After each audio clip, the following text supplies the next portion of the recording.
ಓಂ ನಮೋ ವೆಂಕಟೇಶಾಯ. ತಿರುಮಲ ತಿರುಪತಿ ದೇವಸ್ಥಾನಗಳ ಅನುಬಂಧ ಸಂಸ್ಥೆಯಾಗಿರುವಂತಹ ಶ್ರೀ ವೆಂಕಟೇಶ್ವರ ಕನ್ನಡ ಭಕ್ತಿವಾಹಿನಿಯ ಮೂಲಕ ಸಮಸ್ತ ಜನತೆಗೆ ಶ್ರೀ ಭಗವದ್ಗೀತಾ ವಾಚನ ಪ್ರವಚನ ಕಾರ್ಯಕ್ರಮವನ್ನು ಏರ್ಪಾಟು ಮಾಡಿದ್ದಾರೆ.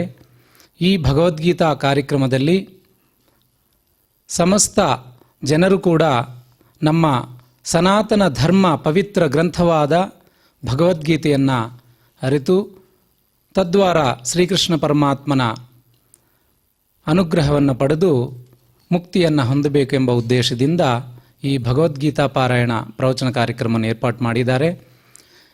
ಭಗವದ್ಗೀತೆಯಲ್ಲಿ ಒಂದೊಂದು ಪಾದ, ಒಂದೊಂದು ಶ್ಲೋಕ ಅಥವಾ 10 ಶ್ಲೋಕ, 20 ಶ್ಲೋಕ ಅಥವಾ ಒಂದು ಅಧ್ಯಾಯ ಅಥವಾ 2 ಅಧ್ಯಾಯ ಅಥವಾ 6 ಅಧ್ಯಾಯಗಳು ಅಥವಾ ಅರ್ಧ ಭಗವದ್ಗೀತಾ ಅಥವಾ ಸಂಪೂರ್ಣ 700 ಶ್ಲೋಕಗಳು ಪಾರಾಯಣ ಮಾಡೋದರಿಂದಲೂ ಕೂಡ ಪ್ರತಿಯೊಂದು ಹಂತದಲ್ಲೂ ಕೂಡ ತದ್ವಾರ ಬರಬೇಕಾಗಿರುವಂತಹ ಒಂದು ಫಲ ಬರುತ್ತೆ ಎಂಬುದು ಗೀತಾ ಮಾಹಾತ್ಮ್ಯದಲ್ಲಿ ಹೇಳಿದ್ದಾರೆ.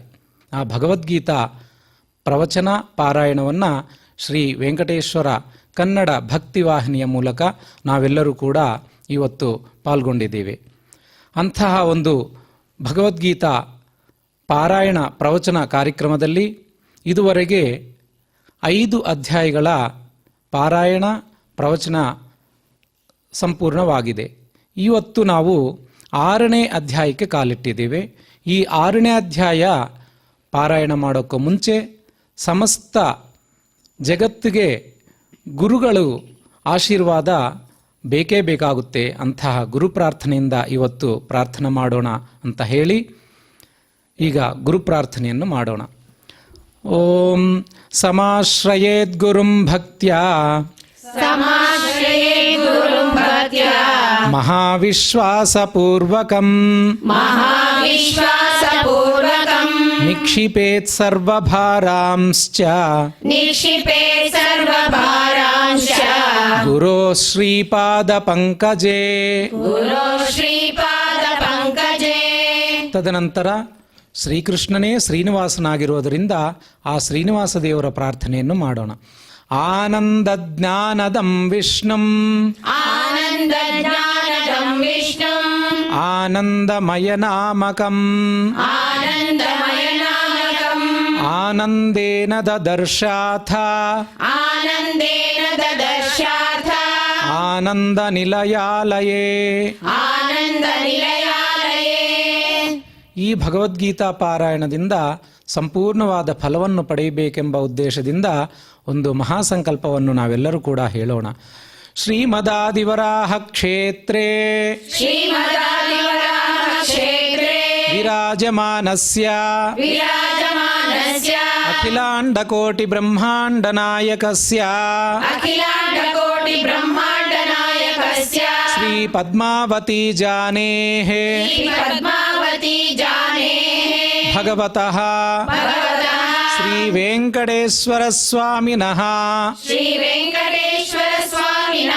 ಕೃಪಾಬಲೇನ ಜಗದ್ಗುರೋಃ ಶ್ರೀ ಗೋಪಾಲಕೃಷ್ಣಸ್ಯ ಚ ಅನುಗ್ರಹೇಣ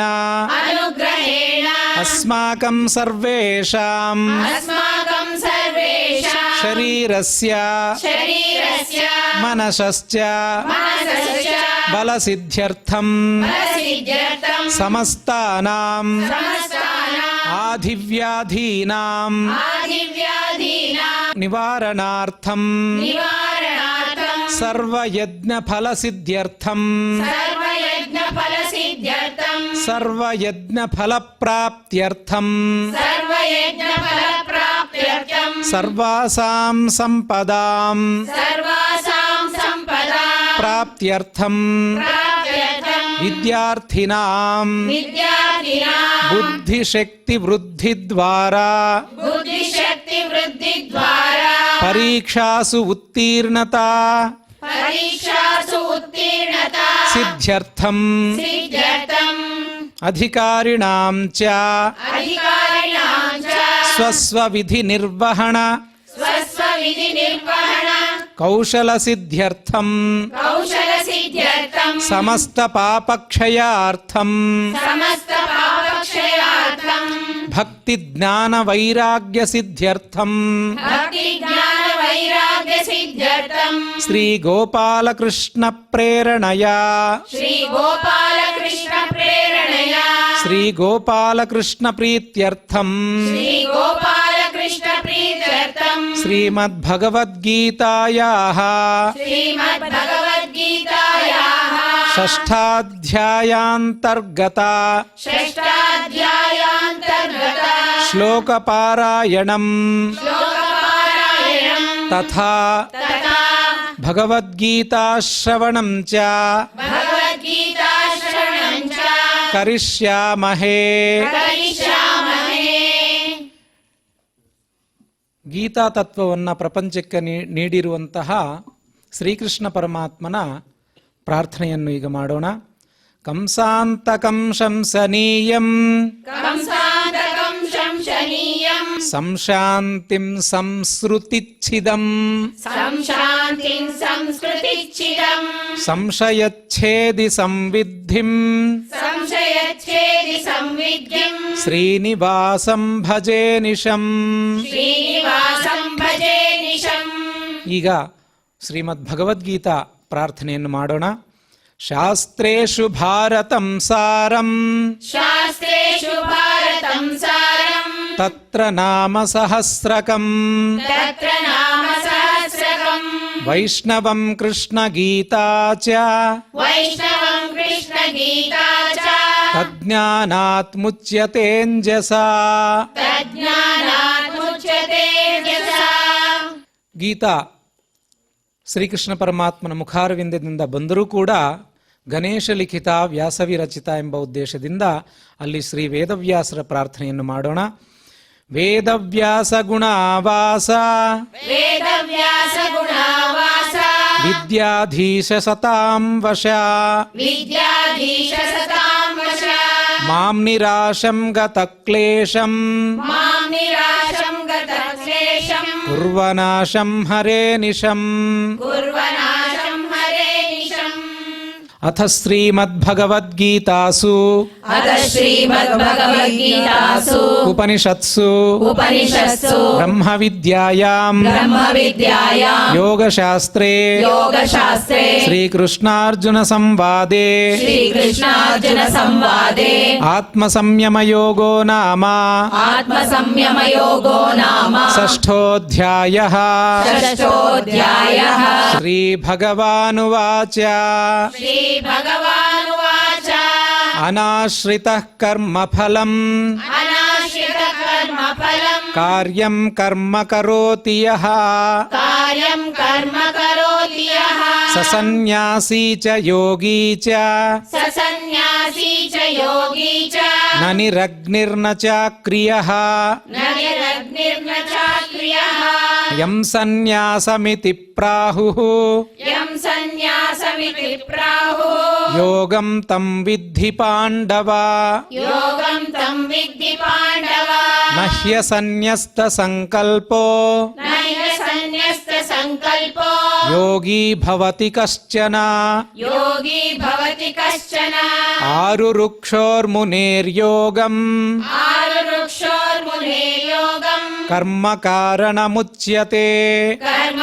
ಕಾರಣಮುಚ್ಯತೆ ಯೋಗಾರೂಢಸ್ಯ ತಸ್ಯೈವ ಯೋಗಾರೂಢಸ್ಯ ತಸ್ಯೈವ ಶಮಃ ಕಾರಣಮುಚ್ಯತೆ ಶಮಃ ಕಾರಣಮುಚ್ಯತೆ ಯದಾ ಹಿನೇಂದ್ರಿಯಾರ್ಥೇಷು ಯದಾ ಹಿನೇಂದ್ರಿಯಾರ್ಥೇಷು ನ ಕರ್ಮಸ್ವನುಷಜ್ಯತೆ ನ ಕರ್ಮಸ್ವನುಷಜ್ಯತೆ ಸರ್ವಸಂಕಲ್ಪ ಸನ್ಯಾಸಿ ಸರ್ವಸಂಕಲ್ಪ ಸನ್ಯಾಸಿ ಯೋಗಾರೂಢಸ್ತದೋಚ್ಯತೆ ಯೋಗಾರೂಢಸ್ತದೋಚ್ಯತೆ ಉದ್ಧರೇದಾತ್ಮನಾತ್ಮಾನಂ ಉದ್ಧರೇದಾತ್ಮನಾತ್ಮಾನಂ ಆತ್ಮಾನಮವಸಾದಯೇತ್ ಆತ್ಮಾನಮವಸಾದಯೇತ್ ಆತ್ಮೈವ ಹ್ಯಾತ್ಮನೋ ಬಂಧುಃ ಆತ್ಮೈವ ಹ್ಯಾತ್ಮನೋ ಬಂಧುಃ ಆತ್ಮೈವ ರಿಪುರಾತ್ಮನಃ ಆತ್ಮೈವ ರಿಪುರಾತ್ಮನಃ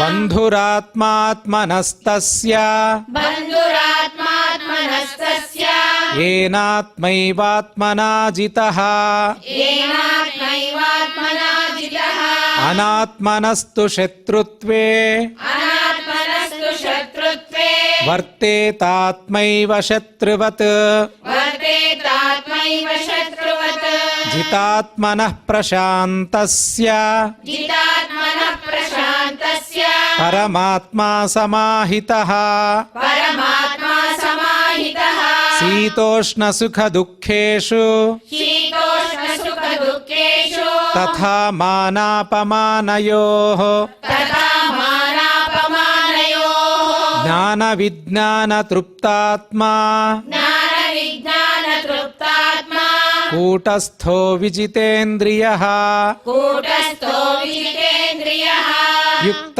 इत्युच्यते योगी युक्त इत्युच्यते योगी समलोष्टाश्मकाञ्चनः समलोष्टाश्मकाञ्चनः सुहृन्मित्रार्युदासीन सुहृन्मित्रार्युदासीन मध्यस्थद्वेष्यबन्धुषु मध्यस्थद्वेष्यबन्धुषु साधुष्वपि च पापेषु साधुष्वपि च पापेषु समबुद्धिर्विशिष्यते समबुद्धिर्विशिष्यते योगी युञ्जीत सततम् योगी युञ्जीत सततम् आत्मानं रहसि स्थितः आत्मानं रहसि स्थितः एकाकीयत चित्तात्मा एकाकीयत चित्तात्मा निराशीरपरिग्रहः निराशीलपरिग्रहः शुचौ देशे प्रतिष्ठाप्य शुचौ देशे प्रतिष्ठाप्य स्थिरमासनमात्मनः स्थिरमासनमात्मनः नात्युच्छ्रितं नातिनीचं नात्युच्छ्रितं नातिनीचं चेलाजिनकुशोत्तरम् चेलाजिनकुशोत्तरम् तत्रैकाग्रं मनः कृत्वा तत्रैकाग्रं मनः कृत्वा यतचित्तेन्द्रियक्रियः यतचित्तेन्द्रियक्रियः उपविश्यासने युञ्ज्यात् उपविश्वासने युञ्ज्यात् योगमात्मविशुद्धये योगमात्मविशुद्धये समं कायशिरोग्रीवम् समं कायशिरोग्रीवम् धारयन्नचलं स्थिरः धारयन्नचलं स्थिरः सम्प्रेक्ष्य नासिकाग्रं स्वम् सम्प्रेक्ष्य नासिकाग्रं स्वम् दिशश्चानवलोकयन्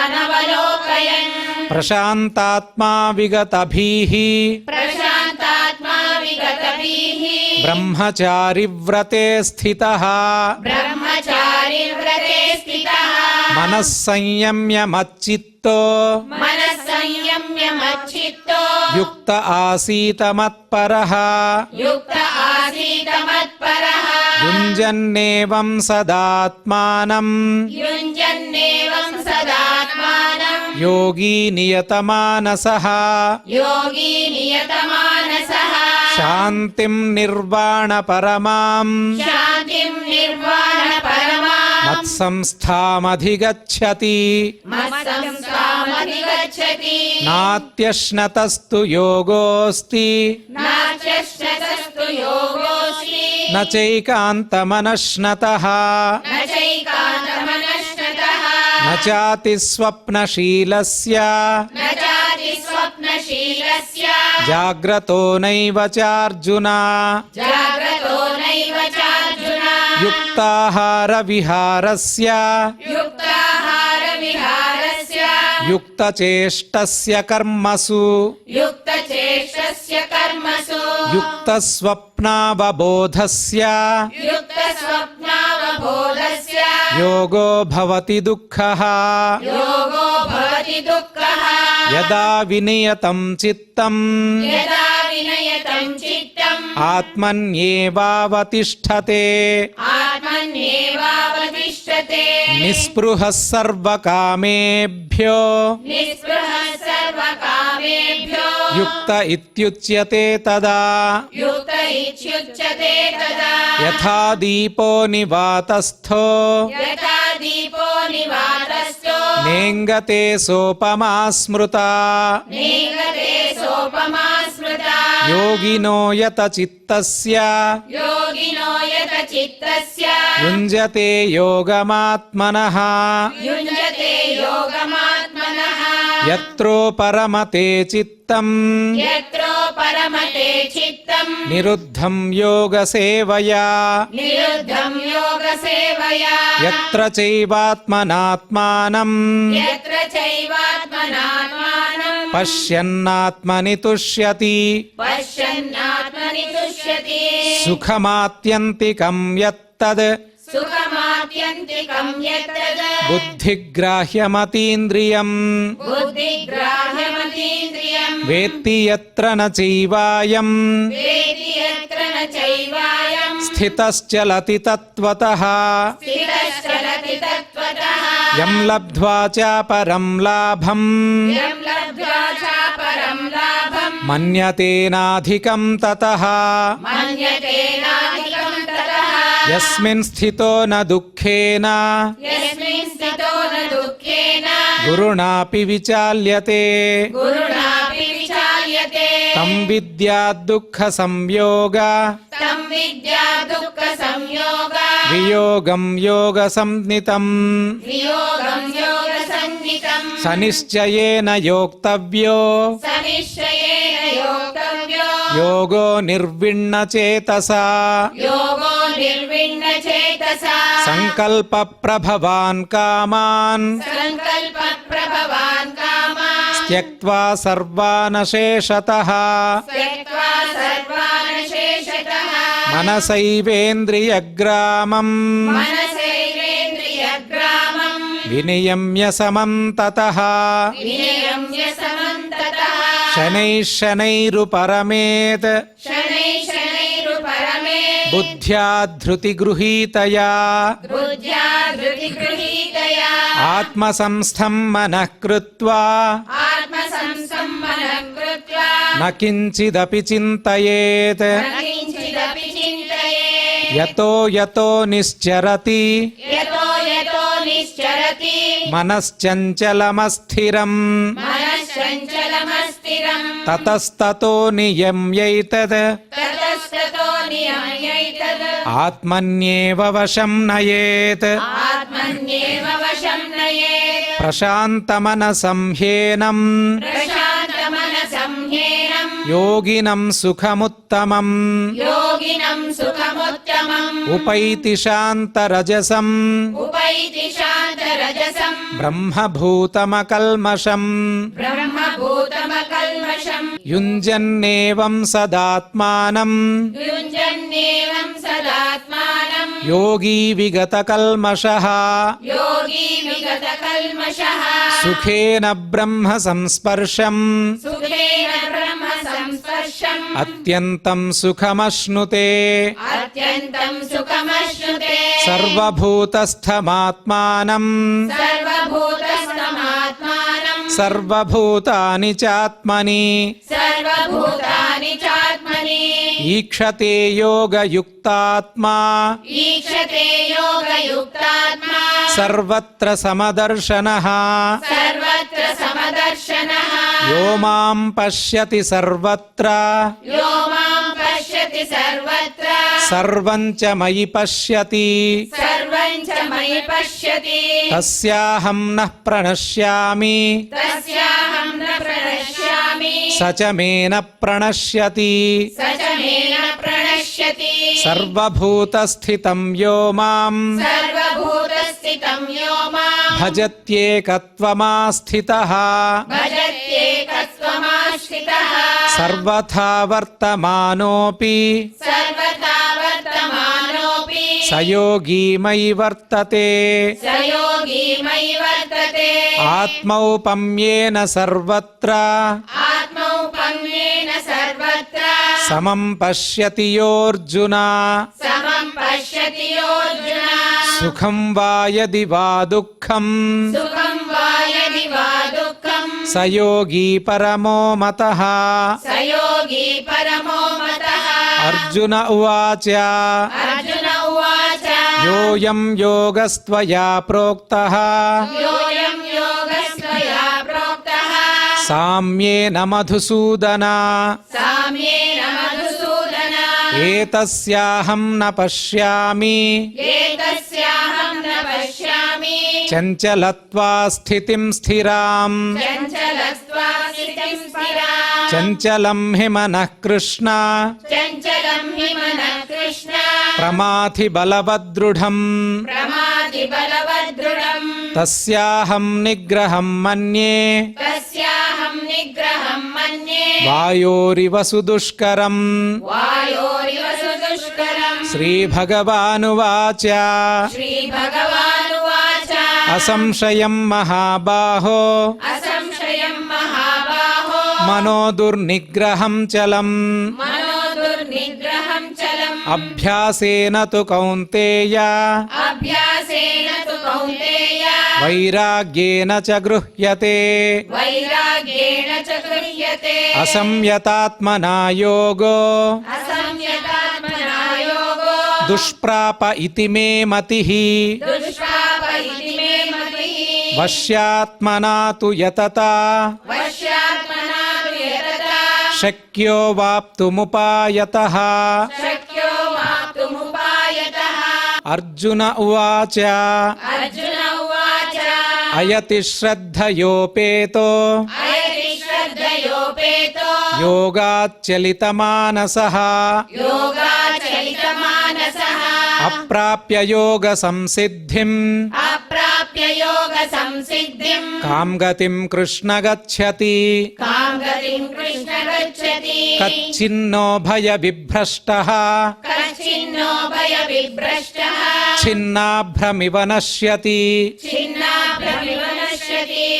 अप्रतिष्ठो महाबाहो अप्रतिष्ठो महाबाहो विमूढो ब्रह्मणः पथि विमूढो ब्रह्मणः पदि एतन्मे संशयं कृष्ण एतन्मे संशयं कृष्ण छेत्तुमर्हस्य शेषतः चेतुमर्हस्य शेषतः त्वदन्यः संशयस्यास्य त्वदन्यः संशयस्यास्य छेत्ता न ह्युपपद्यते चेतानभ्युपपद्यते श्रीभगवानुवाच श्रीभगवानुवाच पार्थनैवेह नामुत्र पार्थनैवेह नामुत्र विनाशस्तस्य विद्यते विनाशस्तस्य विद्यते न हि कल्याणकृत् कश्चित् न हि कल्याणकृत् कश्चित् दुर्गतिं तात गच्छति दुर्गतिं तात गच्छति प्राप्य पुण्यकृतां लोकान्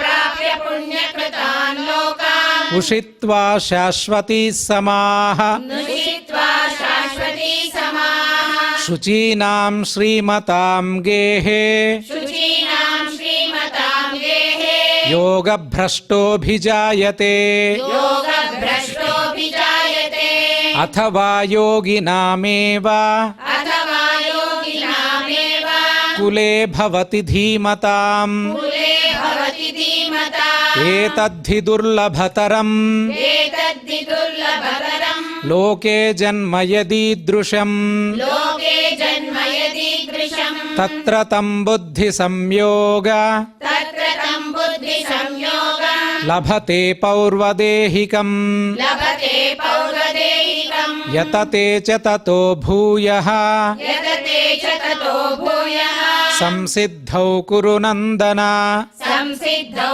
कुरु नन्दन पूर्वाभ्यासेन तेनैव पूर्वाभ्यासेन तेनैव क्रियते ह्यवशोऽपि सः क्रियते ह्यवशोऽपि सः जिज्ञासुरपि योगस्य जिज्ञासुरपि योगस्य शब्दब्रह्माति वर्तते शब्दब्रह्माति वर्तते प्रयत्नाद्यतमानस्तु प्रयत्नाद्यतमानस्तु योगी संशुद्ध किल्बिषः योगी संशुद्ध किल्बिषः अनेकजन्म संसिद्धः अनेकजन्म संसिद्धः ततो याति परां गतिम् ततो याति परां गतिम् तपस्विभ्योऽधिको योगी तपस्विभ्योऽधिको योगी ಯೋಗಿ ಜ್ಞಾನಿಭ್ಯೋಪಿ ಮತೋಧಿಕಃ ಜ್ಞಾನಿಭ್ಯೋಪಿ ಮತೋಧಿಕಃ ಕರ್ಮಿಭ್ಯಶ್ಚಾಧಿಕೋ ಯೋಗಿ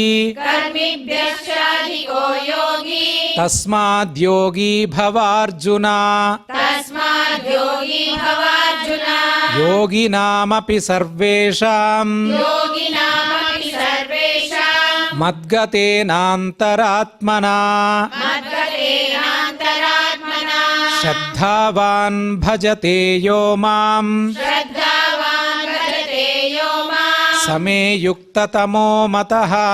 ಸಮೇ ಯುಕ್ತತಮೋ ಮತಃ. ಶ್ರೀ ಗುರುಭ್ಯೋ ನಮಃ.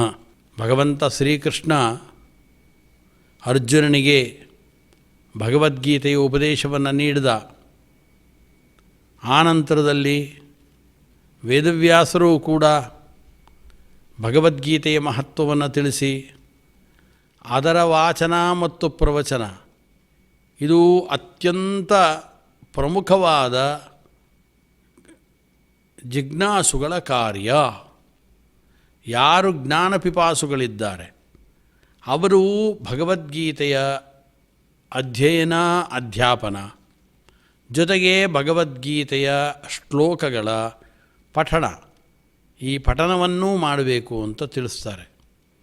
ಆದ್ದರಿಂದ ಶ್ರೀನಿವಾಸ ದೇವರ ವಿಶೇಷ ಅನುಗ್ರಹ, ಅವನ ಆದೇಶ, ಅವನದೇ ಆದ ಸಂಸ್ಥೆ ಶ್ರೀ ವೆಂಕಟೇಶ್ವರ ಕನ್ನಡ ಭಕ್ತ ವಾಹಿನಿ ಎಲ್ಲ ಜಿಜ್ಞಾಸುಗಳಿಗಾಗಿ, ಆಧ್ಯಾತ್ಮಿಕ ಬಂಧುಗಳಿಗಾಗಿ, ಆಸಕ್ತರಿಗಾಗಿ ಭಗವದ್ಗೀತೆಯ ವಾಚನ ಪ್ರವಚನ ಕಾರ್ಯಕ್ರಮವನ್ನು ಏರ್ಪಾಟು ಮಾಡಿತು. ಅದರಂತೆ 6ನೇ ಅಧ್ಯಾಯ ಭಗವದ್ಗೀತೆಯ ವಾಚನ ಕಾರ್ಯಕ್ರಮವನ್ನು ಮುಗಿಸಿದ್ದೇವೆ. ಇದೀಗ ಪ್ರವಚನ ಕಾರ್ಯಕ್ರಮದಲ್ಲಿ ನಾವು ನಮ್ಮನ್ನು ತೊಡಗಿಸಿಕೊಳ್ತಾ ಇದ್ದೇವೆ. ಎಲ್ಲ ಸದ್ಭಕ್ತರು ಸಾವಕಾಶವಾದ ಸಾವಧಾನವಾದ ಚಿತ್ತದಿಂದ ಶ್ರೀಕೃಷ್ಣ ನೀಡಿದ ಉಪದೇಶವನ್ನು ತಾವು ಆಲಿಸಬೇಕು ಅಂತ ಕೇಳ್ಕೊಳ್ತಾ ತಮ್ಮೆಲ್ಲರಿಗೂ ಸ್ವಾಗತವನ್ನು ಕೋರ್ತಾ 6ನೇ ಅಧ್ಯಾಯದ 27 ಶ್ಲೋಕಗಳವರೆಗೆ ವ್ಯಾಖ್ಯಾನವನ್ನು ಈಗಾಗಲೇ ನೀಡಲಾಗಿದೆ. ಅದರ ಬಗ್ಗೆ ಸ್ವಲ್ಪ ಅಂಶಗಳನ್ನು ತಿಳಿಸಿ ಇವತ್ತಿನ ವ್ಯಾಖ್ಯಾನವನ್ನು ಪ್ರಾರಂಭ ಮಾಡ್ತಾ ಇದ್ದೇವೆ. ಪ್ರಶಾಂತ ಮನಸಂ ಹೇನಂ ಯೋಗಿನಂ ಸುಖಮುತ್ತಮಂ ಉಪೈತಿ ಶಾಂತರಜಸಂ ಬ್ರಹ್ಮಭೂತಂ ಅಕಲ್ಮಷಂ. ಈ ಶ್ಲೋಕದಲ್ಲಿ ತಿಳಿಸಿದಂತೆ ವಿಷಯ ಪದಾರ್ಥಗಳ ಕಡೆಗೆ ನಮ್ಮ ಮನಸ್ಸು ಓಡುತ್ತಲ್ಲ, ಆ ಮನಸ್ಸು ಓಡ್ತಾ ಇರುತ್ತೆ.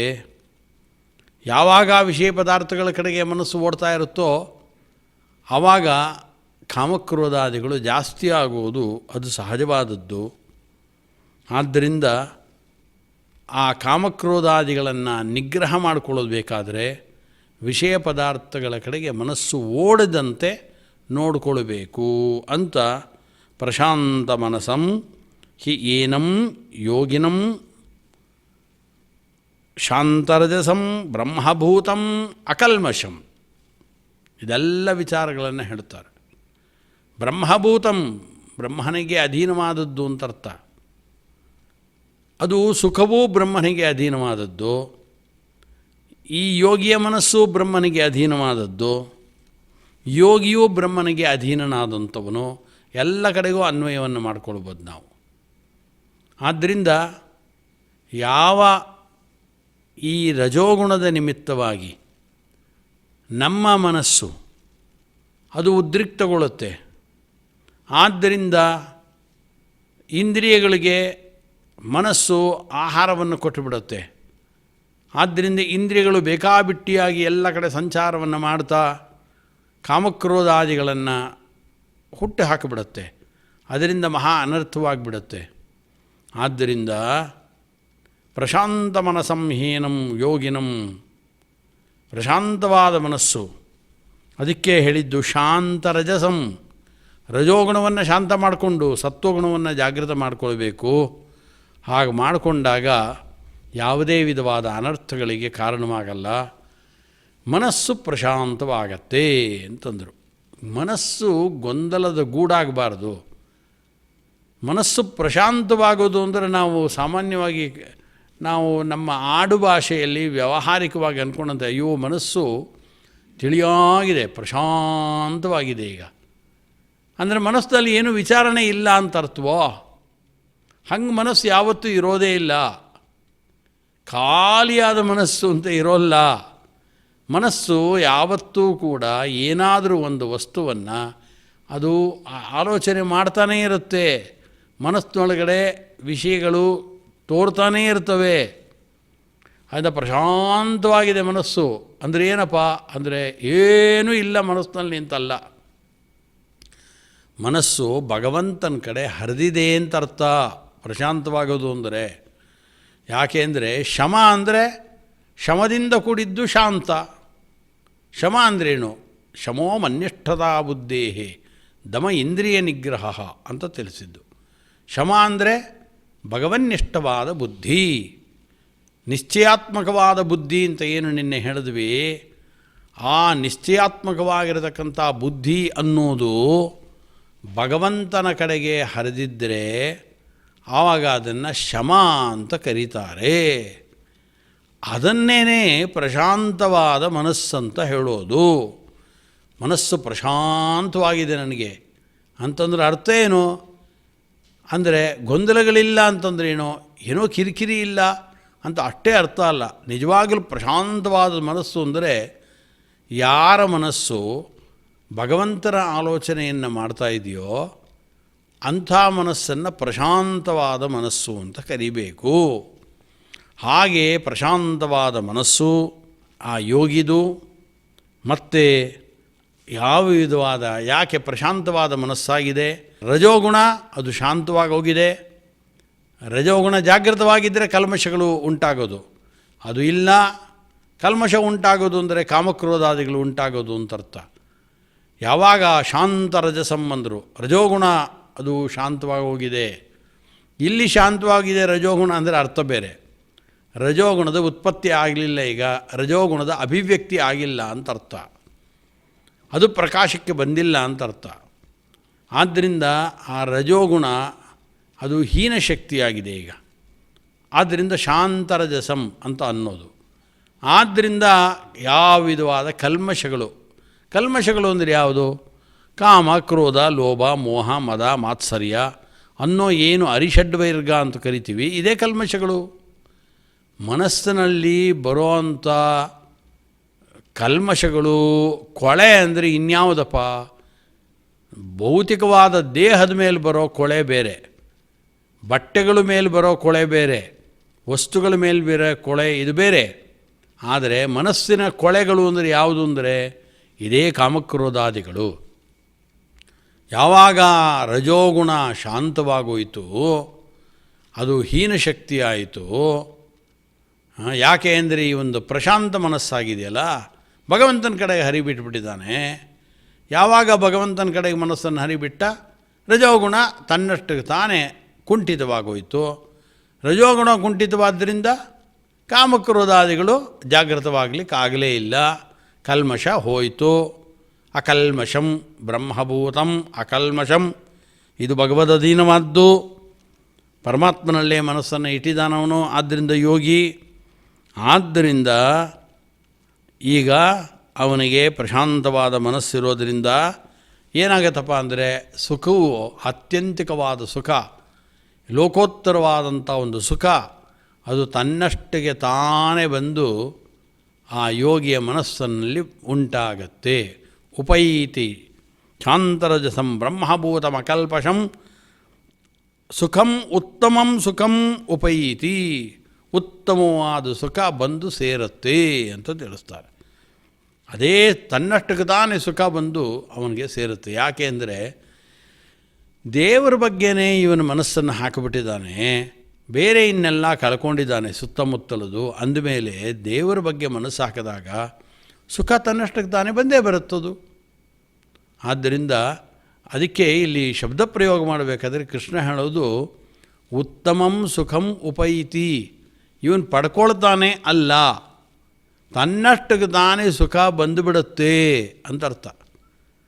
ಯಾವಾಗಲೂ ವಿಶೇಷವಾದ ಪ್ರಯತ್ನವನ್ನು ಯಾರು ಮಾಡ್ತಾ ಇದ್ದಾನೆ, ಭಾರೀ ಕೆಲಸಗಳನ್ನು ಮಾಡ್ತಾ ಇದ್ದಾನೆ ಅಂದರೆ ನಾವು ಅನ್ನೋದುಂಟು, ಕೀರ್ತಿ ತನ್ನಷ್ಟಕ್ಕೆ ತಾನು ಇವನನ್ನು ಅರಸ್ಕೊಂಡು ಬಂತು ಅಂತೀವಿ. ಇವನು ಕೀರ್ತಿ ಬೇಕು ಅಂತ ಪ್ರಯತ್ನ ಪಟ್ಟಿದ್ದಲ್ಲ, ಇವನ ಪಾಡಿ ಇವನು ಕೆಲಸ ಮಾಡ್ತಾ ಇದ್ದ. ಕೀರ್ತಿ ಏನಾಯಿತು? ಇವನನ್ನು ಅರಸ್ಕೊಂಡು ಬಂದು ಇವನಿಗೆ ಅಪ್ಪಳಿಸಿ ಕೂತ್ಕೊಳ್ತು ಕೀರ್ತಿ. ಹಾಗೆ ಭಗವಂತನಲ್ಲೇ ಮನಸ್ಸನ್ನು ಹಾಕದ, ರಜೋಗುಣ ಇತ್ಯಾದಿಗಳ ಅಭಿವೃದ್ಧಿ ಇಲ್ಲ, ಅದರ ಒಂದು ಆವಿರ್ಭಾವ ಇಲ್ಲ. ಆದ್ದರಿಂದ ಕಾಮಕ್ರೋಧಾದಿಗಳು ಮನಸ್ಸಿನಲ್ಲಿ ಅವುಗಳು ಪರಸ್ಪರ ಅವುಗಳ ಘರ್ಷಣೆ ಇಲ್ಲ, ತಿಕ್ಕಾಟವಿಲ್ಲ, ಉಂಟಾಗ್ತಾ ಇಲ್ಲ. ಆದ್ದರಿಂದ ಏನಾಯಿತು ಅಂದರೆ ಇವನಿಗೆ ಉತ್ತಮವಾದ ಸುಖ ಬಂದು ಮನಸ್ಸಿನಲ್ಲಿ ಕೂತ್ಕೊಳ್ತು, ಯೋಗಿಯನ್ನು ಸುಖ ಸೇರಿತು ಅಂತ ತಿಳಿಸ್ತಾರೆ. ಪ್ರಶಾಂತ ಮನಸಂ ಹಿ ಏನಂ ಯೋಗಿನಂ ಸುಖಮುತ್ತಮಂ ಉಪೈತಿ ಶಾಂತರಜಸಂ ಬ್ರಹ್ಮಭೂತಂ ಅಕಲ್ಮಷಂ. ಹೀಗೆ 27 ಶ್ಲೋಕಗಳ ವ್ಯಾಖ್ಯಾನ ಮುಗಿದು 28ನೇದಕ್ಕೆ ಹೊರಡ್ತಾ ಇದ್ದೇವೆ. ಏವಂ ಯುಂಜನ್ ಸದಾತ್ಮಾನಂ ಯೋಗಿ ವಿಗತಕಲ್ಮಷಃ ಸುಖೇನ ಬ್ರಹ್ಮ ಸಂಸ್ಪರ್ಶಂ ಅತ್ಯಂತಂ ಸುಖಮಶ್ನುತೆ. ಈಗ ಹಿಂದೆ ಹೇಳಿದ ವಿಚಾರವನ್ನೇ ಈಗ ಸ್ಫುಟ ಮಾಡ್ತಾ ಅದನ್ನೇ ಮತ್ತೊಮ್ಮೆ ವಿಶದವಾಗಿ ತಿಳಿಸ್ತಾ ಇದ್ದಾರೆ. ಎಲ್ಲವನ್ನು ಕ್ರೋಢೀಕರಣ ಮಾಡಿ ಹೇಳ್ತಾ ಇದ್ದಾರೆ. ಯುಂಜನ್ನೇವಂ ಸದಾತ್ಮಾನಂ ಯೋಗಿ ವಿಗತಕಲ್ಮಷಃ. ಸದಾ ಆತ್ಮಾನಂ ಏವಂ ಯುಂಜನ್. ಆತ್ಮ ಅಂದರೆ ಭಗವಂತ, ಪರಮಾತ್ಮನನ್ನು ಹೀಗೆ ನಿರಂತರವಾಗಿ ತನ್ನ ಮನಸ್ಸಿನಲ್ಲಿ ಸ್ಮರಣೆ ಮಾಡೋದಕ್ಕೆ ಶುರು ಮಾಡಿದ್ದಾನೆ. ಮಾಡಿದ್ದರಿಂದಲೇ ಅವನನ್ನು ಯೋಗಿ ಅಂತ ಕರೆದಿದ್ದು. ಒಳ್ಳೆ ಅಪರೋಕ್ಷ ಜ್ಞಾನದ ಉಪಾಯವನ್ನು ಪಡ್ಕೊಂಡು ಬಿಟ್ಟಿದ್ದಾನೆ. ಆದ್ದರಿಂದಲೇ ಅವನು ಯೋಗಿಯಾದ. ವಿಗತ ಕಲ್ಮಷಃ, ಭಗವಂತನ ಕಡೆಗೆ ಮನಸ್ಸಿಟ್ಟಿದ್ದಾನೆ ಅಂತ ಹೇಳಿದರೆ ಹಿಂದೆ ಹೇಳಿದಂತೆ ಕಲ್ಮಷಗಳು ಯಾವುದೂ ಇಲ್ಲ. ಕಾಮಕ್ರೋಧಾದಿ ಕಲ್ಮಷಗಳನ್ನು ಕಳೆದುಕೊಂಡಿದ್ದಾನವನು. ಸುಖೇನ ಬ್ರಹ್ಮ ಸಂಸ್ಪರ್ಶಂ ಅತ್ಯಂತಂ ಸುಖಮಶ್ನುತೆ. ಆಗ ಅವನೇನು ಮಾಡ್ದ ಅಂತಂದರೆ ಅವನು ಭಗವಂತನನ್ನು ಧ್ಯಾನ ಮಾಡ್ತಾ ಇದ್ದಾನೆ. ಸುಖೇನ ಅಂತಂದರೆ ಅನಾಯಾಸವಾಗಿ ಅಂತ ಅರ್ಥ. ಇನ್ನು ಅದಕ್ಕೆ ಪ್ರತ್ಯೇಕವಾದ ಆಯಾಸ ಪ್ರಯತ್ನ ಬೇಕಾಗಿಲ್ಲ. ಅನಾಯಾಸವಾಗಿ ಪರಮಾತ್ಮನ ಸಂಗವನ್ನು ಮಾಡಿದರೆ ಏನು ಸುಖ ವ್ಯಕ್ತವಾಗಬೇಕೋ ಅಂಥ ವ್ಯಕ್ತವಾದಂಥ ಸುಖವನ್ನು ಆತ ಅನುಭವಿಸ್ತಾ ಇದ್ದಾನೆ, ಮಹಾಸುಖವನ್ನು ಅನುಭವಿಸ್ತಾ ಇದ್ದಾನೆ ಅಂತ ಈ ಹಿಂದಿನ ಶ್ಲೋಕಗಳಲ್ಲಿ ಹೇಳಿದ ವಿಚಾರವನ್ನು ಮತ್ತೆ ಈಗ ವಿಸ್ತಾರವನ್ನು ಮಾಡಿ ಅದನ್ನೇ ಹೇಳಿದರು. ಏವಂ ಯುಂಜನ್ ಅಂತ ಹೇಳಿ ಈ ರೀತಿ. ಹಾಗಾದರೆ ಆ ಯೋಗಿ ತಾನು ಅನಾಯಾಸವಾಗಿ ತನ್ನ ಮನಸ್ಸಿನಲ್ಲಿ ಭಗವಂತನನ್ನು ಕಾಣ್ತಾ ಒಂದು ವಿಶೇಷವಾದ ಸುಖವನ್ನು ಅನುಭವಿಸ್ತಾ ಇದ್ದಾನೆ. ಈ ಲೌಕಿಕವಾದ ಸುಖ ಅಲ್ಲ ಇದು. ಲೋಕದಲ್ಲಿ ಪದಾರ್ಥಗಳನ್ನು ಅನುಭವಿಸೋದ್ರಿಂದ ಉಂಟಾಗುವಂಥ ಸುಖ ಅದು ಲೌಕಿಕವಾದ ಸುಖ. ಆದರೆ ಇದು ಲೋಕವಿಲಕ್ಷಣವಾದ, ಇದೊಂದು ವಿಚಿತ್ರವಾದ ಸುಖ. ಭಗವಂತನ ಸನ್ನಿಧಾನಕ್ಕೆ ಮನಸ್ಸನ್ನು ಈತ ಕಳಿಸಿದ್ದರಿಂದ ಈಗೇನೊಂದು ಆನಂದ ಆಗ್ತಾಯಿದೆ. ಅದಕ್ಕೆ ಈ ಆನಂದವನ್ನು ಅಂದಿದ್ದು ಇದು ಉತ್ತಮಂ ಸುಖಂ, ಇದು ಉತ್ತಮವಾದ ಸುಖ. ಈ ಸುಖವನ್ನು ಅನುಭವಿಸಿದಂಥ ವ್ಯಕ್ತಿ ಮತ್ತೆ ಆತ ಹಿಂದಿನ ಲೌಕಿಕ ಸುಖಗಳ ಗೊಡವೆಗೆ ಆತ ಹೋಗಲ್ಲ, ಮತ್ತೆ ಆ ಸುಖವನ್ನು ಅನುಸರಿಸಿಕೊಂಡು ಹೋಗಲ್ಲ. ಸಾಮಾನ್ಯವಾಗಿ ನಾವು ಹೇಳೋದಿದೆ, ಅಮೃತದ ರುಚಿಯನ್ನು ಕಂಡ ಮೇಲೆ ಮತ್ತೆ ಲೌಕಿಕವಾಗಿರತಕ್ಕಂಥ ಪದಾರ್ಥಗಳ ರುಚಿಯನ್ನು ಸವಿಯೋದಕ್ಕೆ ಬರೋದಿಲ್ಲ. ಯಾಕೆ ಅಂದರೆ ಅಮೃತದ ರುಚಿ ಅನ್ನೋದು ಅಂಥ ರುಚಿ ಅಂತ ಅಂತಾರೆ.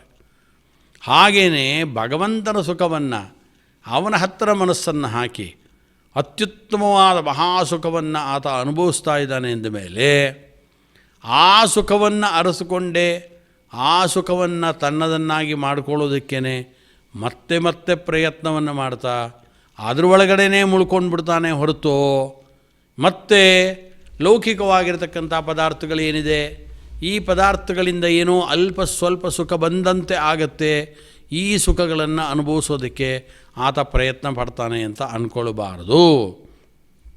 ಇಷ್ಟು 28ನೆಯ ಶ್ಲೋಕದಲ್ಲಿ ಹೀಗೆ ಸಂಗ್ರಹವನ್ನು ಮಾಡಿದ್ರು. ಅನಂತರ 29ನೆಯ ಶ್ಲೋಕವನ್ನು ಈ ಸಂದರ್ಭದಲ್ಲಿ ಕೃಷ್ಣ ಅರ್ಜುನನಿಗೆ ತಿಳಿಸ್ತಾ ಇದ್ದಾನೆ. ಸರ್ವಭೂತಸ್ಥಮಾತ್ಮಾನಂ ಸರ್ವಭೂತಾನಿ ಚಾತ್ಮನಿ ಈಕ್ಷತೆ ಯೋಗಯುಕ್ತಾತ್ಮ ಸರ್ವತ್ರ ಸಮದರ್ಶನಃ. ಮತ್ತೊಮ್ಮೆ ಶ್ಲೋಕವನ್ನು ಓದ್ತಾ ಇದ್ದೀನಿ. ಸರ್ವಭೂತಸ್ಥಮಾತ್ಮಾನಂ ಸರ್ವಭೂತಸ್ಥಂ ಆತ್ಮಾನಂ ಸರ್ವಭೂತಾನಿ ಚ ಆತ್ಮನಿ ಈಕ್ಷತೆ ಯೋಗಯುಕ್ತಾತ್ಮ ಸರ್ವತ್ರ ಸಮದರ್ಶನಃ. ಈಗ ಧ್ಯಾನ ಮಾಡಬೇಕು ಅಂತಂದ್ವಿ. ಧ್ಯೇಯವಾದ ವಸ್ತು ಯಾವುದು? ಧ್ಯಾನ ಮಾಡಬೇಕು ಅಂತ ಹೇಳಿದ್ದು ನಿಜ. ಏನನ್ನು ಧ್ಯಾನ ಮಾಡೋದಪ್ಪ? ಯಾವ ವಸ್ತುವನ್ನು ನೋಡಿಕೊಂಡು ಧ್ಯಾನ ಮಾಡೋದು? ಅಂದರೆ ಎಲ್ಲರೂ ಒಂದೇ ರೀತಿಯಾದ ವಸ್ತುವನ್ನು ತಮ್ಮ ಮನಸ್ಸಿನ ಒಳಗಡೆ ಕಲ್ಪನೆ ಮಾಡಿಕೊಂಡು ನೋಡಿಕೊಂಡು ಧ್ಯಾನವನ್ನು ಮಾಡ್ತಾರೆ ಅಂತ ಇಲ್ಲ. ಕೋಟಿ ಕೋಟಿ ಜೀವರಾಶಿಗಳಿದ್ದಾರೆ. ಆ ಪ್ರತಿಯೊಬ್ಬ ಜೀವರಾಶಿಗಳ ಯೋಗ್ಯತೆಯೂ ಕೂಡ ಭಿನ್ನ ಭಿನ್ನವಾದ ಯೋಗ್ಯತೆಗಳು. ಒಬ್ಬ ಜೀವನ ಯೋಗ್ಯತೆಯಂತೆ ಮತ್ತೊಬ್ಬ ಜೀವನ ಯೋಗ್ಯತೆ ಇರೋದಿಲ್ಲ. ಹಾಗೆ ಅನೇಕ ದೇವತೆಗಳಿದ್ದಾರೆ. ಗಂಧರ್ವರು, ದೇವತೆಗಳಲ್ಲಿ ಅನೇಕ ಪ್ರಭೇದಗಳಿದೆ. ಬ್ರಹ್ಮದೇವರವರೆಗೂ ಕೂಡ ಮೋಕ್ಷವನ್ನು ಪಡೆಯುವ ಅಧಿಕಾರಿಗಳೇ. ತೃಣ ಇದೆ ಅಂತೀವಿ ನಾವು, ಸಣ್ಣ ತೃಣ ಅಂತೀವಿ ನಾವು. ಹಾಗಾದರೆ ತೃಣಜೀವದಿಂದ ಆರಂಭಿಸಿಕೊಂಡು ಏನು ಬ್ರಹ್ಮದೇವರಿದ್ದಾರೆ, ಆ ಬ್ರಹ್ಮದೇವರ ಪರ್ಯಂತರವಾಗಿರತಕ್ಕಂಥ ವ್ಯಕ್ತಿಗಳು ಅವರು ಧ್ಯಾನಮಗ್ನರಾಗಿ ಭಗವಂತನ ಅಪರೋಕ್ಷವನ್ನು ಮಾಡಿಕೊಳ್ತಾರೆ. ಆಗ ಧ್ಯೇಯವಾದ ವಸ್ತು ಯಾವುದು, ಯಾವುದನ್ನು ನೋಡ್ತಾರವರೆಲ್ಲ ಅಂದರೆ ಎಲ್ಲರೂ ಒಂದೇ ರೀತಿಯಾದ ಧ್ಯೇಯ ವಸ್ತುವನ್ನು ನೋಡ್ತೀವಿ ಅಂತ ನಾವು ಅಂದ್ಕೊಳ್ಬಾರ್ದು. ಹಾಗೆ ಎಲ್ರಿಗೂ ಒಂದೇ ರೀತಿಯಾದ ವಸ್ತುವನ್ನು ನೋಡಲಿಕ್ಕೂ ಆಗಲ್ಲ ಭಗವಂತನನ್ನು. ಯಾಕೆ ಅಂದರೆ ಭಗವಂತ ಅನಂತಾನಂತ ರೂಪವನ್ನು ಹೊಂದಿದಂಥವನು ಭಗವಂತ. ಅವನದು ಕೇವಲ ನಾವು ಅಂದ್ಕೊಂಡಂತೆ ದಶಾವತಾರಗಳು ಮಾತ್ರ ಅಲ್ಲ. ದಶರೂಪಿಣೆ ಶತಸಹಸ್ರ ರೂಪಿಣೆ ಅವಿಕಾರಿಣೆ ಸ್ಫುಟಮನಂತರೂಪಿಣೆ ಸುಖಚಿತ್ ಸಮಸ್ತತನವೇ ನಮೋ ನಮಃ. ಆದರೆ ಎಲ್ಲ ಸುಖಚಿತ್ ಸಮಸ್ತತನವೇ ಭಗವಂತನ ಎಲ್ಲ ವಿಧವಾದ ರೂಪಗಳು. ಅದು ಸುಖಾತ್ಮಕವಾದ ರೂಪಗಳು, ಆನಂದ ಸ್ವರೂಪಗಳದು. ಹೊರತು ಯಾವ ರೂಪಗಳಲ್ಲೂ ಕೂಡ ಪ್ರಾಕೃತವಾದ ರೂಪಗಳಿಲ್ಲ. ನಖಲು ಭಗವತಃ ಪ್ರಾಕೃತೋ ಜಾತು ದೇಹ. ಭಗವಂತ ಅಂದರೆ ಅಪ್ರಾಕೃತವಾದ ಚಿನ್ಮಯ ಸ್ವರೂಪ. ಆ ಅಪ್ರಾಕೃತನಾದ ಚಿನ್ಮಯ ಸ್ವರೂಪನಾದವನು ಭಗವಂತನೇ ಹೊರತು ಪ್ರಾಕೃತವಾದ ನಮ್ಮಂತೆ ಶುಕ್ಲಶೋಣಿತಗಳಿಂದ ಉಂಟಾದ ದೇಹ ಭಗವಂತನಿಗೆ ಇರೋದಿಲ್ಲ, ಎಲ್ಲೂ ಇರೋದಿಲ್ಲ. ಭಗವಂತನ ದಶರೂಪಗಳು ಅಂತ ಅಂತೀವಿ. ದಶರೂಪಗಳಲ್ಲಿ ಯಾವ ರೂಪ ಇರ್ಬೋದು? ಮತ್ಸ್ಯ ರೂಪ ಇರ್ಬೋದು. ಯಾರಿಗೆ ಯಾವುದೇ ರೂಪದಲ್ಲಿ ತನ್ನ ದರ್ಶನವನ್ನು ಕೊಟ್ಟಿರ್ಬೋದು. ಎಲ್ಲ ರೂಪಗಳು ಕೂಡ ಅದು ಅಪ್ರಾಕೃತವಾದ ಜ್ಞಾನಾನಂದಮಯವಾದ ರೂಪ. ಮತ್ಸ್ಯ ರೂಪ ಮಾಡಿದಾಗ ಅದಕ್ಕೆ ಆಚಾರ್ಯರು ದ್ವಾದಶ ಸ್ತೋತ್ರದಲ್ಲಿ ತಿಳಿಸುವ ಸಂದರ್ಭದಲ್ಲಿ ಮತ್ಸ್ಯರೂಪ ಅಂತಲೇ ಹೇಳಿಲ್ಲ. ಸ್ವಲ್ಪ ಆಲೋಚನೆ ಮಾಡಿ ನೀವು ತಿಳಿದುಕೊಳ್ಳಿ ಅನ್ನೋ ದೃಷ್ಟಿಯಿಂದಲೇ ಮತ್ಸ್ಯಕ ರೂಪ ಅಂದರೆ ಏನಪ್ಪ ಅಂದರೆ ಅದು ಸುಖಾತ್ಮಕವಾದ ಮತ್ಸ್ಯ, ಆನಂದರೂಪವಾದ ಮತ್ಸ್ಯ, ಜ್ಞಾನರೂಪವಾದ ಮತ್ಸ್ಯ. ಅದು ಹೊರತು ನಮಗೆ ಲೌಕಿಕದಲ್ಲಿ ದೊರಕುವಂಥ ಮತ್ಸ್ಯರೂಪ ಅಲ್ಲ ಅದು. ಈ ನಾವು ಸಮುದ್ರದ ಬದಿಗೆ ಹೋದ ಕೂಡಲೇ ಉಡುಪಿನೋ ಮದ್ರಾಸೋ ಯಾವುದಾದ್ರೂ ಸಮುದ್ರದ ಬಳಿಗೆ ಹೋದರೆ ಅಲ್ಲಿ ದೊಡ್ಡ ದೊಡ್ಡ ಮೀನುಗಳಿರುತ್ತೆ. ಭಗವಂತ ಮತ್ಸ್ಯರೂಪವನ್ನು ತಾಳಿದ ಸತ್ಯವ್ರತ ರಾಜನಿಗೋಸ್ಕರವಾಗಿ. ಆಗ ಭಗವಂತ ರಾಜನನ್ನ ಜೊತೆಗೆ ಎಲ್ಲ ಋಷಿಗಳಿಗೆ ಉಪದೇಶವನ್ನು ನೀಡಿದ ಮತ್ಸ್ಯಪುರಾಣ ಅಂತಾಯಿತು ಅಂತ ಹೇಳ್ತೀವಿ. ಆ ಮತ್ಸ್ಯರೂಪವನ್ನು ಧರಿಸ್ಕೊಂಡ ಭಗವಂತ ಇದ್ನಲ್ಲ, ಅದು ಪ್ರಾಕೃತವಾದ ಮತ್ಸ್ಯ ಅಲ್ಲ, ದೊಡ್ಡ ಮತ್ಸ್ಯ ಅದು ರೂಪ. ಆದರೆ ಅದು ಅಪ್ರಾಕೃತವಾದ ರೂಪ. ನಮ್ಮ ಕಣ್ಣಿಗೆ ಪ್ರಾಕೃತವಾದ ರೂಪದಂತೆ ಕಂಡಿರ್ಬೋದಷ್ಟೇ ಹೊರತು ಭಗವಂತ ತನ್ನ ಮಾಯೆಯಿಂದ ಆ ರೀತಿ ನಮ್ಮ ಕಣ್ಣುಗಳಿಗೆ ಕಾಣಿಸುವಂತೆ ಮಾಡ್ತಾನೆ. ಆದರೆ ಭಗವಂತನ ಎಲ್ಲ ದೇಹಗಳು, ಎಲ್ಲ ಅವತಾರಗಳು ಅದು ಜ್ಞಾನಾನಂದಮಯವಾದ ಅವತಾರಗಳು. ಆದ್ದರಿಂದ ಏನು ಈ ಸಣ್ಣ ಸಣ್ಣ ಮತ್ಸ್ಯನೇ ಒಂದು 10 ಮತ್ಸ್ಯ ಹಾಕಿ ಹೊರಗಡೆ ಇಟ್ಬಿಟ್ಟು ಅದನ್ನು ಒಂದು 4 ಗಂಟೆ ಬಿಟ್ಬಿಟ್ರೆ ಕೆಟ್ಟು ಗಬ್ಬು ವಾಸನೆ ಅನ್ನೋದು ಸುತ್ತಮುತ್ತ ಪರಿಸರವನ್ನು ಹಾಳು ಮಾಡಿಬಿಡುತ್ತದು. ಆದ್ದರಿಂದ ಅಷ್ಟು ದೊಡ್ಡ ಭಗವಂತ ಮತ್ಸ್ಯರೂಪವನ್ನು ತಾಳಿದ್ರೆ ಎಷ್ಟು ದುರ್ನಾತ ಬರ್ತಾ ಇದೆಯಪ್ಪ ಅಂತ ಅಂದ್ಕೊಳ್ಬಾರ್ದು. ದುರ್ಗಂಧ ಬರ್ತಾ ಇದೆ, ಯಾಕೆ ಭಗವಂತ ಮತ್ಸ್ಯರೂಪ ತಾಳಿದ್ದಾನೆ? ಅಲ್ಲ, ಅದು ಭಗವಂತ, ಅದು ಜ್ಞಾನಾನಂದಾತ್ಮಕವಾದ ಭಗವಂತನ ದೇಹ. ಆದ್ದರಿಂದ ಭಗವಂತನ ದರ್ಶನ ಅಂದರೆ ಯಾವುದು? ದಶರೂಪಗಳಿರ್ಬೋದು. ನರಹರಿ ಶುಕ್ಲಶೋಣಿತಗಳ ಸಂಬಂಧದಿಂದ ಉಂಟಾದ ರೂಪ ಅಲ್ಲ. ರಾಮ ಇರ್ಬೋದು, ಕೃಷ್ಣ ಇರ್ಬೋದು, ಯಾವುದೇ ಭಗವಂತನ ರೂಪಗಳಿರ್ಬೋದು. ಆ ಯಾವ ರೂಪಗಳು ಕೂಡ ಶುಕ್ಲಶೋಣಿತಗಳ ಸಂಬಂಧದಿಂದ ಗರ್ಭವಾಸದಲ್ಲಿ ಇದ್ದು ದುಃಖವನ್ನು ಅನುಭವಿಸಿದ, ಆ ಗರ್ಭದಿಂದ ಎಲ್ಲ ಮಕ್ಕಳಂತೆ ಹೊರಗೆ ಬಂದ ಪ್ರಾಕೃತವಾದ ದೇಹವನ್ನು ಹೊತ್ತ ರೂಪಗಳಲ್ಲ. ಭಗವಂತನದು ಅಪ್ರಾಕೃತವಾದ. ಕೃಷ್ಣನಾಗಿ ಅವತರಿಸ್ದ ಅಂದರೆ ಗರ್ಭದೊಳಗಡೆ ಭಗವಂತ ಪ್ರವೇಶ ಮಾಡಿ ಗರ್ಭಸ್ತುತಿ ಅಂತ ಎಲ್ಲ ದೇವತೆಗಳು ಮಾಡಿದ್ರು. ದೇವತೆಗಳು ಒಂದು ಸ್ತೋತ್ರ ಮಾಡೋದಕ್ಕೆ ಅವಕಾಶವನ್ನು ಕಲ್ಪನೆ ಮಾಡಿಕೊಡ್ಬೇಕು ಅಂತ ಹಂಗೆ ಮಾಡ್ದ. ಆದರೆ ಹೊರಗೆ ಕಾಣಿಸ್ಕೊಂಡ ರೂಪ ಯಾವುದು? ಭಗವಂತ ಕೃಷ್ಣನಾಗಿ ಅಂದರೆ ಪುಟ್ಟ ಮಗುವಾಗಿ ಮೊದಲಲ್ಲ. ತಮದ್ಭುತಂ ಬಾಲಕಮಂಬುಜಕ್ಷಣಂ ಚತುರ್ಭುಜಂ ಶಂಖಗದಾದ್ಯುದಾಯುಧಂ ಶ್ರೀವತ್ಸಲಕ್ಷ್ಮಂ ಗಲಶೋಭಿಕೌಸ್ತುಭಂ ಪೀತಾಂಬರಂ ಸಾಂದ್ರಪಯೋಧ ಸೌಭಗಂ ಮಹಾರ್ಹ ವೈಡೂರ್ಯ ಕಿರೀಟ ಕುಂಡಲ ತ್ವಿಷಾ ಪರಿಷ್ವಕ್ತ ಸಹಸ್ರಕುಂತಲಂ ಉದ್ದಾಮ ಕಂಜಂಗದ ಕಂಕಣಾದಿಬಿರ್ವಿರೋಚಮಾನಂ ವಸುದೇವ ಐಕ್ಷತ ಅಂಥ ಅದಕ್ಕೆ ಅವನು ಹೇಳಬೇಕಾದ್ರೆ ಅದ್ಭುತಂ ರೂಪಂ, ಇದು ಪರಮಾದ್ಭುತವಾದ ಭಗವಂತನ ರೂಪ. ಇದು ತಮದ್ಭುತಂ ಬಾಲಕಂ, ಪುಟ್ಟ ಮಗು ಅಲ್ಲ ಅದು. ಆದ್ದರಿಂದ ಶಂಖಚಕ್ರ ಗದಾಪದ್ಮಗಳನ್ನು ಪೀತಾಂಬರವನ್ನು ಧರಿಸಿದಂಥ ಭಗವಂತನ ರೂಪ ಅದು. ಕಲ್ಯಾಣತಮವಾದ ಕಲ್ಯಾಣಮಯವಾದ ಭಗವಂತನ ರೂಪ. ಆದ್ದರಿಂದ ಪುಟ್ಟ ಮಗುವಾಗಿ ಕಾಣಿಸ್ಕೊಳ್ತಾನೆ ಅಂದರೆ ಅದು ಅಪ್ರಾಕೃತವಾದ ರೂಪ. ಭಗವಂತನಿಗೆ ಎಲ್ಲೂ ಪ್ರಾಕೃತವಾದ ದೇಹ ಇಲ್ಲ. ಮತ್ತು ಎಲ್ಲ ವ್ಯವಹಾರವನ್ನು ಹೇಗೆ ಮಾಡ್ತಾಯಿದ್ರು ಹಾಗಾದರೆ?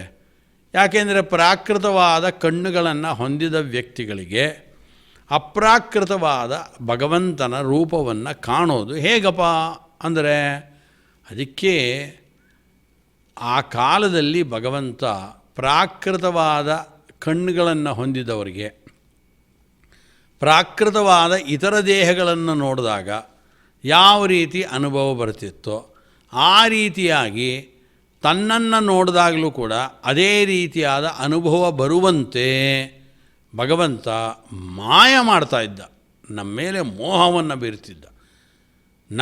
ಓಹೋ ಭಗವಂತ ಅಂದರೆ ನಮ್ಮಂತೆ ಪ್ರಾಕೃತ ದೇಹವನ್ನು ಹೊತ್ತಂಥವನು ಅದೇ ರೀತಿ ಇವನು ಇದ್ದಾನೆ ಅಂತ ಅನ್ನಿಸೋ ಹಾಗೆ ಭಗವಂತ ಮಾಡ್ತಿದ್ದ ಅಷ್ಟೇ ಹೊರತು ಭಗವಂತನಿಗೆ ಪ್ರಾಕೃತ ದೇಹ ಇಲ್ಲ.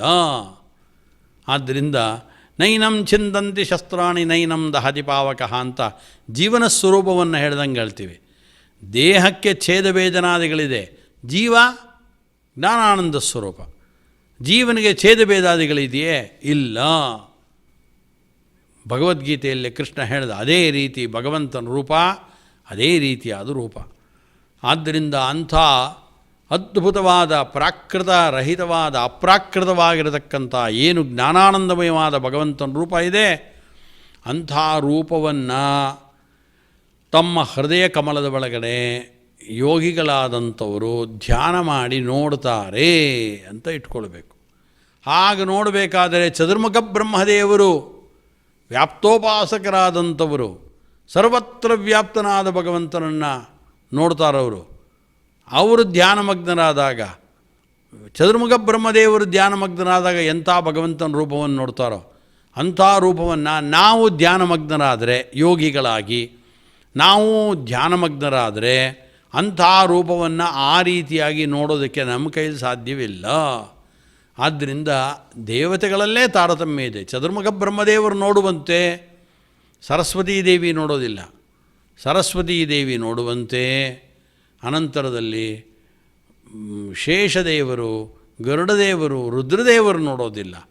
ಅವರಿಗಿಂತ ಕೆಳಗಿರೋಂಥವರು ಉಮಾದೇವಿ, ಸೌಪರ್ಣಿ, ಇವರು ದೇವತೆಗಳಿದ್ದಾರೆ, ಅವರ ಹೆಂಡಂದಿರಿದ್ದಾರೆ. ಆದ್ದರಿಂದ ಆ ಸೌಪರ್ಣಿ ಇರ್ಬೋದು, ಗಿರಿಜಾ ಇರ್ಬೋದು, ಇವರುಗಳು ವಾರುಣಿ ಇರ್ಬೋದು, ಈ ದೇವತೆಗಳು ಅವರು ತಮ್ಮ ಗಂಡಂದರು ನೋಡಿದಂಥ ಭಗವಂತನ ರೂಪವನ್ನು ನೋಡಿಕೊಂಡು ಉಪಾಸನೆಯನ್ನು ಮಾಡಲಿಕ್ಕಾಗೋಲ್ಲ. ಹೀಗೆ ದೇವತೆಗಳಲ್ಲಿ ಒಂದು ತಾರತಮ್ಯ ಅಂತ ಇದ್ದೇ ಇದೆಯಲ್ಲ. ಅದೇ ರೀತಿಯಾಗಿ ಮನುಷ್ಯರುಗಳು, ಮನುಷ್ಯೋತ್ತಮರಾದಂಥವರು ಕೂಡ ಏನು ಧ್ಯಾನ ಮಾಡಿ ಭಗವಂತನ ರೂಪವನ್ನು ಕಾಣ್ತಾರೆ ಅಂದರೆ ಎಂಥ ಭಗವಂತನ ರೂಪವನ್ನು ಕಾಣ್ತಾರೆ. ಕಣ್ಣು ಮುಚ್ಕೊಂಡ್ರಪ್ಪ. ಈಗ ಹೇಳಿದಂತೆ ಆಸನ ಎಲ್ಲ ಹಾಕ್ಕೊಂಡ್ರ, ಎಲ್ಲ ಆಸನವನ್ನು ಹಾಕ್ಕೊಂಡ್ರು. ಕಾಮಕ್ರೋಧಾದಿಗಳನ್ನು ಮನಸ್ಸಿನಿಂದ ಹೊರಗೆ ಹಾಕಿದ್ರು. ವಿಗತ ಕಲ್ಮಷಂ, ಸರಿ, ಯೋಗಿ ಯುಂಜನ್ ಸದಾತ್ಮಾನಂ ವಿಗತ ಕಲ್ಮಷಃ, ಎಲ್ಲ ಕಲ್ಮಷವನ್ನು ಹೊರಗೆ ಹಾಕದ. ಈಗ ಭಗವಂತನ ನೋಡಬೇಕಲ್ಲ ಒಳಗಡೆ. ಏನು ನೋಡ್ತಾನೆ ಭಗವಂತನನ್ನು ಅಂದರೆ ಅದಕ್ಕೆ ಹೇಳ್ತಾರೆ ಅವರವರ ಬಿಂಬೋಪಾಸನೆಯನ್ನು ಮಾಡ್ಬೋದು ಅಂತ ಹೇಳ್ತಾರೆ. ಅನಂತರ ಧ್ಯಾನದಲ್ಲಿ ಕಾಣತಕ್ಕಂಥ ಭಗವಂತನ ರೂಪ ಅಂದರೆ ಏನು ಹೃದಯದಲ್ಲಿ ಪ್ರಾಜ್ಞನಾಮಕನಾದ ಭಗವಂತ ಅಂತಿದ್ದಾನೆ, ಅದೇ ಪ್ರಾಜ್ಞನಾಮಕನಾದ ಹೃದಯ ಕರ್ಣಿಕೆಯಲ್ಲಿ ಮೂಲೇಶ, ಅಗ್ರೇಶ, ಪ್ರಾದೇಶ ಅಂತ ಭಗವಂತನ ರೂಪಗಳಿದೆ.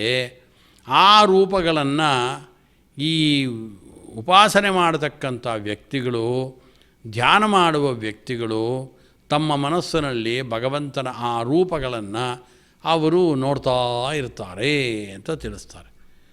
ಆದರೆ ಇಲ್ಲಿ ಹೇಳುವಂಥದ್ದೇನಪ್ಪ, ಈಗ ಸರ್ವಭೂತಸ್ಥಮಾತ್ಮಾನಂ ಸರ್ವಭೂತಾನಿ ಚಾತ್ಮನಿ ಅಂತ ಹೇಳ್ಕೊಂಡು ಹೊರಟಿದ್ದಾನೆ ಕೃಷ್ಣ. ಅಂದರೆ ಭಗವಂತ ಎಲ್ಲಿದ್ದಾನೆ?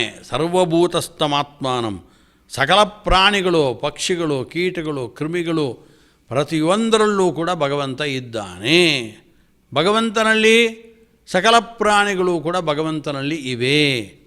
ಇದು ಭಗವಂತನಿಗೂ ನಮಗೂ ಇರೋವಂಥ ದೊಡ್ಡ ವಿಶೇಷವಾದ ವಿಚಾರ ಇದೆಲ್ಲ.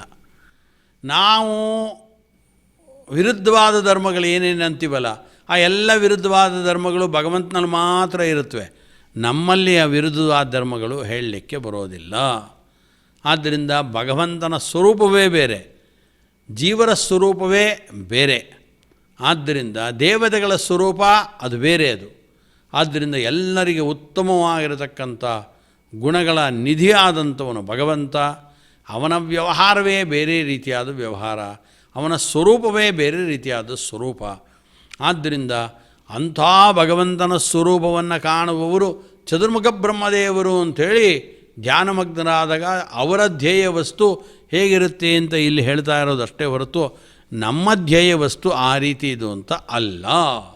ಉತ್ತಮಾಧಿಕಾರಿಗಳು ಯಾರಿದ್ದಾರೆ ಅವರ ಧ್ಯೇಯ ವಸ್ತು ಏನು ಅನ್ನೋದನ್ನು ಕೃಷ್ಣ ಸರ್ವಭೂತಸ್ಥಮಾತ್ಮಾನಂ ಸರ್ವಭೂತಾನಿ ಚ ಆತ್ಮನಿ ಈಕ್ಷತೆ ಯೋಗಯುಕ್ತಾತ್ಮ ಸರ್ವತ್ರ ಸಮದರ್ಶಿನಃ ಅಂತ ಉತ್ತಮಾಧಿಕಾರಿಗಳು ಏನು ವ್ಯಾಪ್ತೋಪಾಸಕರು ಅಂತಿದ್ದಾರೆ, ಅಂಥ ವ್ಯಾಪ್ತೋಪಾಸಕರು ಯಾವ ರೀತಿಯಾಗಿ ಭಗವಂತನ ಧ್ಯಾನವನ್ನು ಮಾಡ್ತಾ ಭಗವಂತನನ್ನು ಧ್ಯೇಯವಾದ ವಸ್ತುವನ್ನಾಗಿ ಸ್ವೀಕಾರ ಮಾಡಿರ್ತಾರೆ ಅನ್ನೋದನ್ನು ಈ ಸಂದರ್ಭದಲ್ಲಿ ಇಲ್ಲಿ ಹೇಳ್ತಾ ಇರೋದು. ಆದ್ದರಿಂದ ನಾವು ಆ ರೀತಿ ವ್ಯಾಪ್ತೋಪಾಸಕರು ಅಂತ ಅಂದ್ಕೊಳ್ಬಾರ್ದು. ಆದ್ದರಿಂದ ಈ ವಿಚಾರಗಳನ್ನು ಮತ್ತಷ್ಟು ಮಗದಷ್ಟು ಅತ್ಯಂತ ಸೂಕ್ಷ್ಮವಾದ ವಿಚಾರಗಳಿದು. ಆ ವಿಚಾರಗಳನ್ನು ಕೃಷ್ಣನೇ ಸ್ವತಃ ತಾನು ತಿಳಿಸಿದ್ದಾನೆ. ಅದನ್ನು ಯಥಾಮತಿಯಾಗಿ ನಾವು ಮತ್ತೆ ಮೆಲುಕು ಹಾಕೋಣ ಅಂತ ತಿಳಿಸ್ತಾ ಈ ಸಂಚಿಕೆಯನ್ನು, ಈ ವಾಕ್ಕುಸುಮಗಳನ್ನು ಆ ಶ್ರೀಕೃಷ್ಣನ ಪಾದಾರವಿಂದಗಳಿಗೆ ಸಮರ್ಪಣೆಯನ್ನು ಮಾಡೋಣ. ಹರಯೇ ನಮಃ. ಶ್ರೀಕೃಷ್ಣಾರ್ಪಣಮಸ್ತು. ಶ್ರೀಮದ್ಭಗವದ್ಗೀತಾಸು इति श्रीमद्भगवद्गीतासु ಉಪನಿಷತ್ಸು ಬ್ರಹ್ಮವಿದ್ಯಾಯಾಂ ಯೋಗಶಾಸ್ತ್ರೇ ಶ್ರೀಕೃಷ್ಣಾರ್ಜುನ ಸಂವಾದೇ ಆತ್ಮಸಂಯಮಯೋಗೋ ನಾಮ ಷಷ್ಠೋಧ್ಯಾಯಃ. ಯತ್ರ ಯೋಗೇಶ್ವರಃ ಕೃಷ್ಣೋ ಯತ್ರ ಪಾರ್ಥೋ ಧನುರ್ಧರಃ. తత్ర శ్రీర్విజయో భూతిః తత్ర శ్రీవిజయో భూతిః ధ్రువా నీతిర్మతిర్మమ. ಧ್ರುವ ನೀತಿರ್ಮತಿರ್ಮಮ. ಈಗ ಕ್ಷಮಾ ಪ್ರಾರ್ಥನೆಯನ್ನು ಹಾಡೋಣ.